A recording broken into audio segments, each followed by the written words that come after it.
Hi friends, అందరికీ నా హృదయపూర్వక నమస్సుమాంజలిలు. లూయిస్ ఎల్హే గారి మీ జీవితం మీ చేతుల్లో పార్ట్ 4. ఇది నిజమా? సత్యం అనేది నాలో మార్పు చెందనటువంటి అంశం. ఇది నిజమా అన్న ప్రశ్నకు 2 సమాధానాలు ఉన్నాయి. ఒకటి అవును అని, 2 కాదు అని. ఇది నిజమని మీరు నమ్మితే నిజమవుతుంది. ఇది నిజం కాదు అని నమ్మితే అది తప్పకుండా నిజం కాదు. ఒక గ్లాసులో సగం వరకు నీళ్లున్నాయనుకోండి, మీరు ఆ గ్లాసుని అది సగం నిండి ఉందని చెప్పవచ్చును, లేదా ఆ గ్లాసు సగం ఖాళీగా ఉందని కూడా చెప్పవచ్చు. ఇది మీరు చూసే దృష్టిని బట్టి ఆధారపడి ఉంటుంది.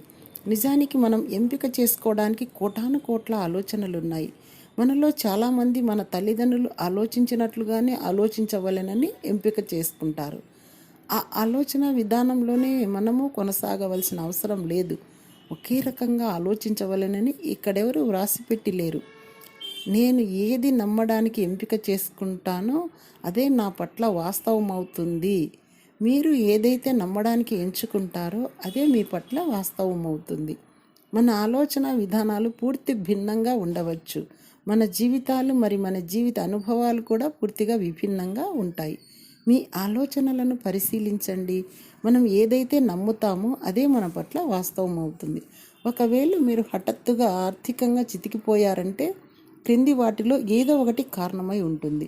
అంత డబ్బు మీ దగ్గర ఉండటానికి మీరు అనర్హులుగా భావించారేమో, ఒత్తిడుల పట్ల, అప్పుల పట్ల మీకు నమ్మకం ఉందేమో, మంచి చాలా కాలం నిలబడదని మీరు నమ్ముతున్నారేమో, జీవితం మీకు సహకరించదని మీరు నమ్ముతున్నారేమో, అసలు నేను ఎప్పుడు విజయం సాధించనే అని మీరు నమ్ముతున్నారేమో. ఇలాంటివి మీ జీవితంలోని నమ్మకాలైతే తప్ప మీకు బహిర్గతంగా అలాంటి పరిస్థితి సంభవించదు.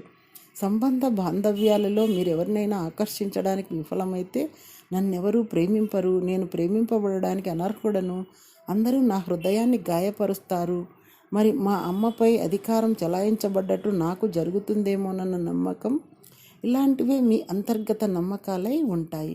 మీరు ఒకవేళ చాలా అనారోగ్యకరంగా ఉన్నట్లయితే మా వంశంలో ఈ రోగం ఉంది, వాతావరణం మారిందంటే నాకు ఏదో ఒక రోగం వస్తుంది, పుట్టింది ఇలా దుఃఖపడటానికేనేమో, ఒకదాని తర్వాత ఒకటి రోగాలు నన్ను వేధిస్తాయి, ఇలాంటి నమ్మకాలు మీలో ఉంటాయి. పైవేవీ కాకుండా ఇంకేదో విధంగా కూడా మీకు నమ్మకాలు ఉండవచ్చు. మీలో ఆ నమ్మకం ఉందన్న స్పృహ కూడా మీకు లేకుండా ఉండవచ్చు. చాలామందికి వారిలో ఇటువంటి నమ్మకాలు ఉన్నాయన్న ఎరుక కూడా వారికి ఉండదు. వారు కేవలం బయట జరిగే విషయాలనే పట్టించుకుంటారు.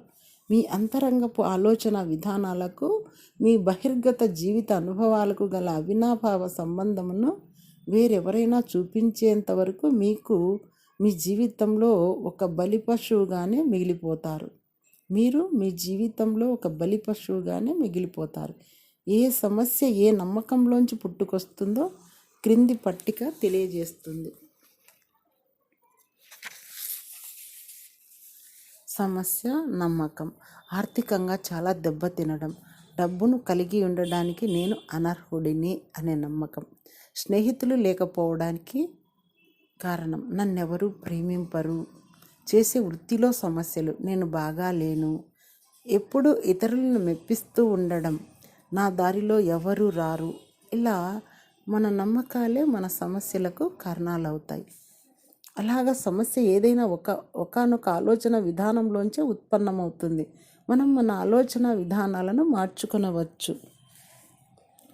మనము ఈ విషయాల్ని నిజమని నమ్మినా నమ్మకపోయినా ఈ సమస్య నిరంతరము మోస్తూ వాటితో అల్లుపెరగక పోరాడుతూ మన జీవితాన్ని కొనసాగిస్తాము. ఏదేమైనా మన సమస్య ఎంత క్లిష్టమైనదైనా అది కేవలం మన అంతర్గత ఆలోచన విధానంలోంచి జనించిన ఒక బహిర్గత ప్రభావమే. Thank you.